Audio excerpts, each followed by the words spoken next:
Title: Reform UK surges as Labour's backbone cracks, July 11 rewrites UK politics.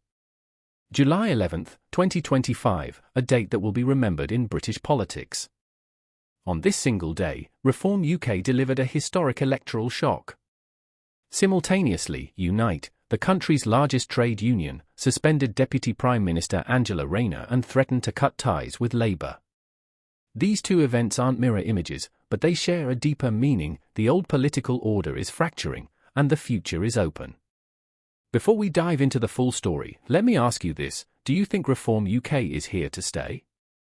Or is it just another political flash in the pan? Drop your opinion in the comments, and don't forget to hit the like button if you're fed up with the same old parties. Subscribe for deep dives into the chaos shaping Britain's future, because this is just the beginning. On May 1st, in council and mayoral elections across England, Reform UK executed a political earthquake. In Leicestershire, they went from zero representation to gaining 25 council seats, securing 32.4% of votes. In Worcestershire, they seized 27 seats, becoming the dominant party with 31.6% support. Across two mayoral positions, in Greater Lincolnshire and Hull and East Yorkshire, the party triumphed with 40% and 35.8% respectively.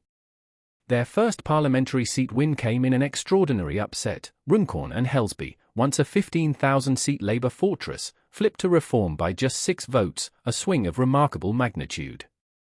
Reform didn't just win, they flipped 677 local council seats, claimed control of 10 councils, and captured 2 new mayoralties.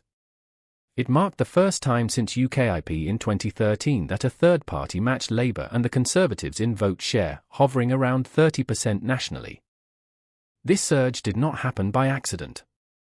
Reform UK captured the mood of a frustrated electorate torn between two parties seen as out of touch. Echoing across red wall communities, once solidly conservative, was a message of betrayal, poor public services, immigration angst, and economic decline. Nigel Farage and co. found a simple message: "We've heard you." But it wasn't just rhetoric. High-profile departures, like former Tory chair Sir Jake Berry and others, lent credibility. Their defection signalled a realignment, not just a protest. Reform's performance is only rivaled by UKIP in 2013, a historic disruption of British voting behaviour. Reform also appealed to both right-leaning and economically struggling voters with its mixed platform. They promised tough immigration measures, common-sense governance, and pro-working-class economics like utilities reform and pension tax relief. It's a movement now pushing for real influence. But success brings new challenges. Can they govern? Signs are mixed. Questions remain around grounded policies and competent local management. On that same day, Labour's historic lifeline, Unite the Union, delivered a jolt. At its Brighton conference, delegates voted overwhelmingly to suspend Deputy PM Angela Rayner, accusing her of siding with a rogue Birmingham council during a prolonged bin worker strike. The strike, ongoing since March, involves around 150 to 170 workers facing pay cuts up to £8,000, compounded by accusations of fire and rehire tactics. Unite leader Sharon Graham condemned Rayner's stance, calling the council's position lies and saying she smeared workers for marginal political gain. This move isn't symbolic. Unite, historically Labour's financial backbone, contributed £42 to £70 million between 2010 and 2020. Their suspension signals a possible funding drought. Rayner responded defiantly, rejecting attempts to push her around, saying she left Unite months ago and reaffirming Labour's worker rights credentials. But the rift runs deeper. Unite's decision is part of a broader reckoning. Some suggest the union may even fund a new left-wing challenger, perhaps tied to Jeremy Corbyn or Tsara Sultana.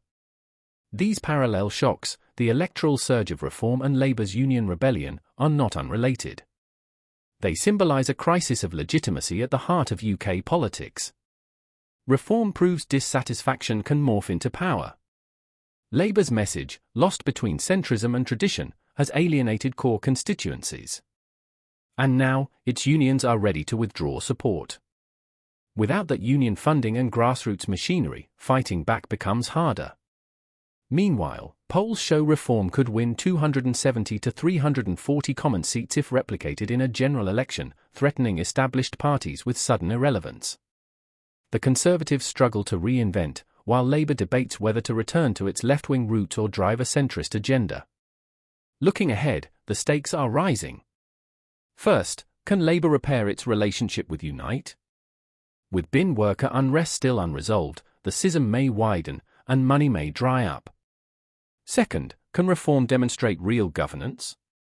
Controlling councils is one thing, delivering local public services, budget management, and actual policy, that's another. Third, will the two-party system collapse? With both Labour and Conservatives stumbling, British politics tip toward multi-party competition, minority governments, coalitions, or parliamentary upheaval. And finally, where do the voters go? If red wall towns continue to shift, national elections may follow suit, turning July's tremors into seismic shifts. Britain at a crossroads. Reform UK riding the wave of anger. Labour losing union trust. The old certainties evaporating. July 11, 2025, they may look back as the day the game changed. If you think reform will take number 10, hit thumbs up sign.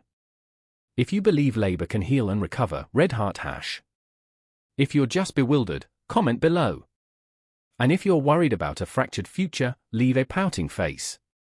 Subscribe for ongoing analysis, because one thing's clear, the story is only beginning.